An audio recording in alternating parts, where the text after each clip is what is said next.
জয় নিতাই জয় গৌর।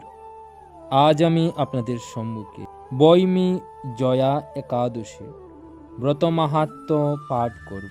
আপনারা যাহারা এই বৈমী একাদশীর ব্রত উপবাস পালন করতে পারছেন না, তাদের জন্য এই একাদশীর ব্রত মাহাত্ম্য অত্যন্ত আবশ্যক।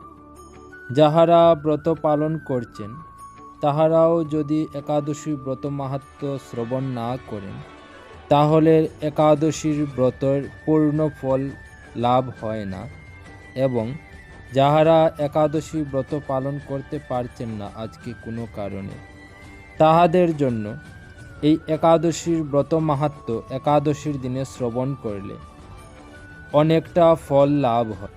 এই একাদশী ব্রত কেন প্রয়োজন আপনারা সকলেই জানেন।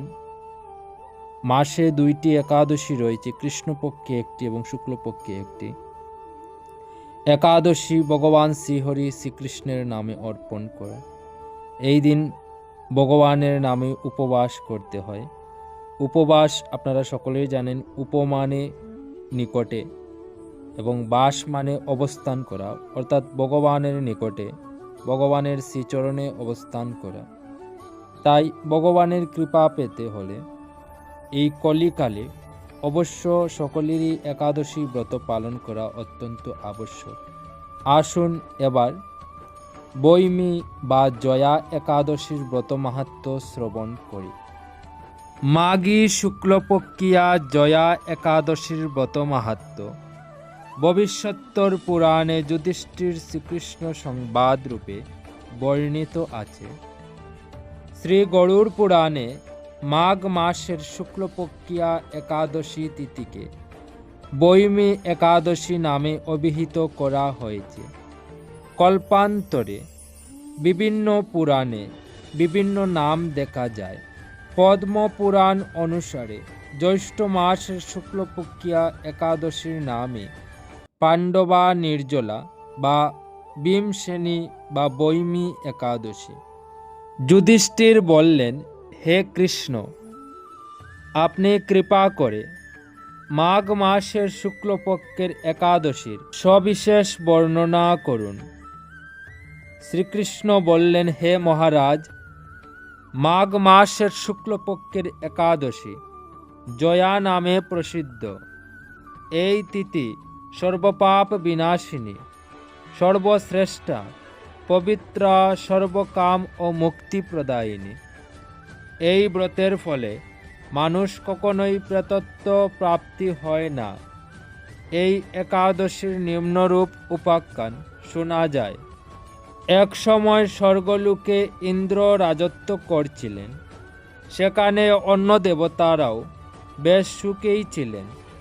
তারা পারিজাত পুষ্প শোভিত নন্দন কাননে অশ্পরাদের সাথে বিহার করতেন। একদিন 50 কোটি অপ্সরা নায়ক দেবরাজ ইন্দ্র স্বেচ্ছায় আনন্দ ভরে তাদের নৃত্য করতে বললেন। নৃত্যের সাথে গন্ধর্বগণ গান করতে লাগলেন। পুষ্পদত্ত, চিত্রসেন প্রভৃতি প্রধান গন্ধর্বেরাও সেখানে উপস্থিত ছিলেন। চিত্রসেনের পত্নীর নাম মালিনী। পুষ্পবন্তী নামে তাদের এক কন্যা ছিল। পুষ্পদত্তের পুত্রের নাম মাল্যবান। এই মাল্যবান পুষ্পবন্তীর রূপে মুগ্ধ হয়েছিলেন। পুষ্পবন্তী পুনঃ কটাক্ষ দ্বারা মাল্যবানকে বশীভূত করেছিল। ইন্দ্রের প্রীতি বিধানের জন্য তারা দুজনেই নৃত্যগীতের সেই সভায় যোগদান করেছিল, কিন্তু একে অপরের প্রতি আকৃষ্ট থাকায় উভয়েই চিত্ত বিভ্রান্ত হচ্ছিল। সেখানে তারা পরস্পর কেবল দৃষ্টিবদ্ধ অবস্থায় দাঁড়িয়ে থাকল। ফলে গানের ক্রম বিপর্যয় ঘটল। তাদের এরকম তাল মান বঙ্গ ভাব দেখে তারা যে পরস্পর কামাসক্ত হয়েছে, দেবরাজ ইন্দ্র তা বুঝতে পারলেন। তখন ক্রোধ বশে তিনি তাদের অভিশাপ দিলেন, রে মূঢ়, তোমরা আমার আজ্ঞা লঙ্ঘন করেছ। তোমাদের দিক এক্ষণি তোমরা পিশাচ যোনি লাভ করে মর্তলোকে নিজ দুষ্কর্মের ফল ভোগ করো। ইন্দ্রের অভিশাপে তারা দুজন দুঃখিত মনে হিমালয় পর্বতে বিচরণ করছিল। পিশাচত্ব প্রাপ্ত হওয়ায় তারা অত্যন্ত দুঃখ ভোগ করতে লাগল। হিমালয়ের প্রচণ্ড শীতে কাতর হয়ে নিজেদের পূর্ব পরিচয় বিস্মৃত হল। এইভাবে অতি কষ্টে সেখানে দিন যাপন করতে লাগল। একদিন পিশাচ নিজ পত্নী পিশাচীকে বলল, সামান্য মাত্র পাপ করিনি, অথচ নরক যন্ত্রণার মতো পিশাচত্ব প্রাপ্ত হয়েছি। অতএব এখন থেকে আর কখনো কোনো পাপ কর্ম করব না। এইভাবে চিন্তা করে তারা সেই পর্বতে মৃতপ্রায় বাস করতে লাগল। মাল্যবান ও পুষ্পবন্তীর পূর্ব কোনো পূর্ণবশত সেই সময় মাঘী শুক্লপক্ষিয়া জয়া একাদশীর তিথি উপস্থিত হল। তারা একটি অসত্য বৃক্ষতলে নিরাহারে নির্জলা অবস্থায় দিবানিশি যাপন করল। শীতের প্রকোপে অনিদ্রায় রাত্রি অতিবাহিত হল। পরদিন সূর্যোদয়ে দ্বাদশী তিথি উপস্থিত হল। জয়া একাদশীর দিন অনাহার ও রাত্রি জাগরণে তাদের ভক্তির অনুষ্ঠান পালিত হল। এই ব্রত পালনের ফলে ভগবান বিষ্ণুর কৃপায় তাদের পিশাচত্ব দূর হল। তারা দুজনেই তাদের পূর্বরূপ ফিরে পেল। তারপর তারা স্বর্গে ফিরে গেল। দেবরাজ তাদেরকে দেখে অত্যন্ত আশ্চর্য হলেন। তিনি জিজ্ঞাসা করলেন, কোন পূর্ণ ফলে তাদের পিশাচত্ব দূর হলো? আমার অভিশাপ থেকে কে তোমাদের মুক্ত করল?